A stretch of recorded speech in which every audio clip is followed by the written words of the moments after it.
This is BBC News. I'm Ben Brown. The headlines at midday. Prince Harry and Meghan Markle join the Queen and other senior royals in Sandringham for a Christmas service.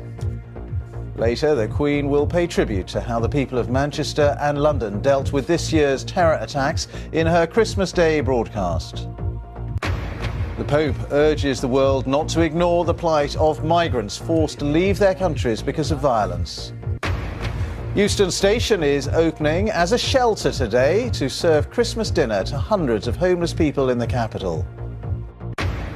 And in half an hour, I'll be looking back on a momentous year in politics that saw the Brexit negotiations getting underway. Oh yeah, and that snap general election. That's Review 2017, the year in politics, with me, Ellie Price.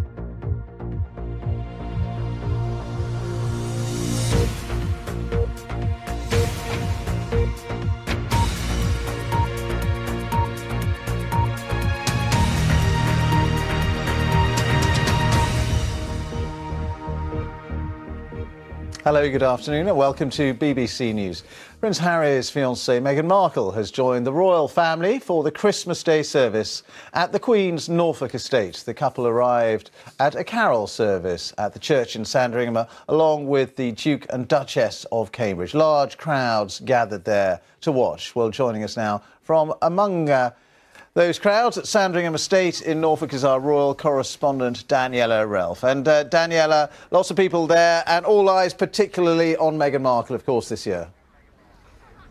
Yeah, that's right. Those crowds, many of whom have been gathered here since 5 o'clock this morning, are now just leaving and making their way off the Sandringham Estate now that church service is over. But yes, so many of those eyes were on Meghan Markle. A big contingent of Americans here today as well, wanting to see the American in the midst of the British royal family now. But Meghan Markle walked into church arm in arm with her fiancé Prince Harry, alongside the Duke and Duchess of Cambridge, all looking pretty relaxed, walked up from the main house. It is a break with protocol having Meghan Markle here, because generally royal partners don't get invited to spend Christmas here with the Queen unless they are already married. So an exception was made for Meghan Markle this year, I think largely because her family are in the United States. She's moved here to the UK, so she was invited to spend Christmas with her fiancé and his family.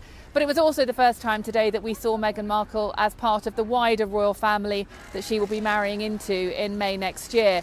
Once the service was over, members of the royal family did chat to some of the members of the public outside. We heard Prince Harry telling somebody that the children of the royal family, the younger members of the royal family, it had been hard to keep them under control this morning. They were so excited about Christmas. We heard the Duchess of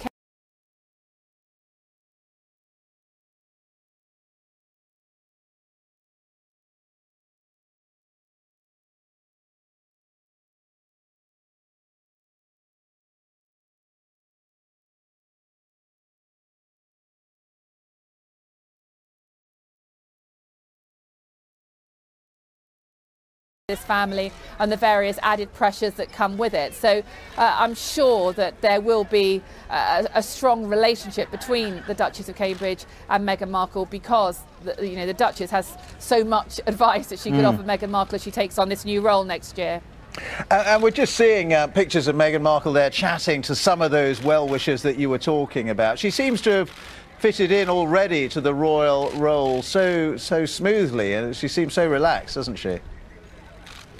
Yeah, she's incredibly confident and composed, and she has, I suppose, a sort of American air about her, if you know what I mean, that sort of confidence and ability to speak very articulately and confidently.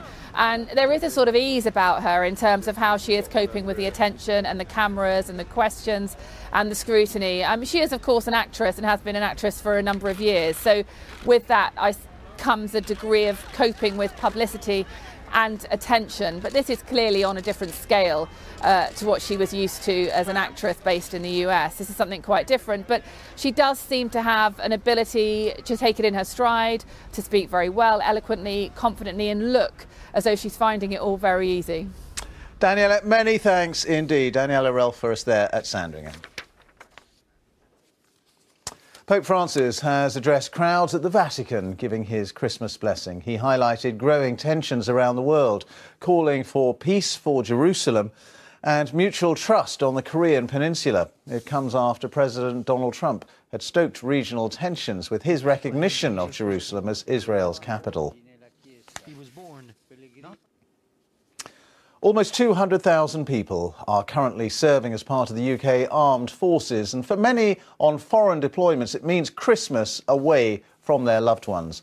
Well, yesterday BBC News visited one military base in Iraq as troops there prepare to spend a day far from home. Dan Johnson has this report. I'm not going to pretend that it's not difficult to be in Iraq over Christmas. Of all the families apart this Christmas, these are amongst the furthest away for the longest amount of time. This is my first Christmas away from home in the army, and to be honest, I'm here with the lads, I'm here with my guys, here with my friends, so yeah, it's not with the family, but no, it's quite good. As you can see, it's a good atmosphere, so it's good fun. After 21 years service, you get used to being away from home. It gets harder when you've got a wife and a child at home, so you won't get to see your daughter opening presents on Christmas Day. Some improvisation helps give a feel of Christmas in the desert, but of course not everything can be replicated. And as they've done quite well of doing it with old tyres, etc. What do I miss most? A good Christmas dinner, I think, will be the one. You know, Mum's cooking. It's a reminder that British troops are still serving in Iraq, rebuilding the country and others around the world. Work that doesn't stop for Christmas. Dan Johnson, BBC News. Burglars have broken into a home in Oxford and stolen food and Christmas presents worth about £2,000. Thames Valley Police said children's toys and clothes were among the items stolen from an address in Walton Street yesterday. The culprits opened some of the parcels in the street and dropped the paper. 10 people have been killed in a suicide bomb attack close to Afghanistan's National Intelligence Agency in the capital, Kabul. The bomber was apparently on foot and targeted people as they arrived into work. The so-called Islamic State group said it carried out the attack. Our correspondent Khalil Nouri is following developments in Kabul, where he sent this update a short time ago. The suicide attack just happened right in the morning rush hour time. Hospital and security sources says that at least 6 people, including 4 civilians and 2 military or security personnel, are killed and 5 others are wounded.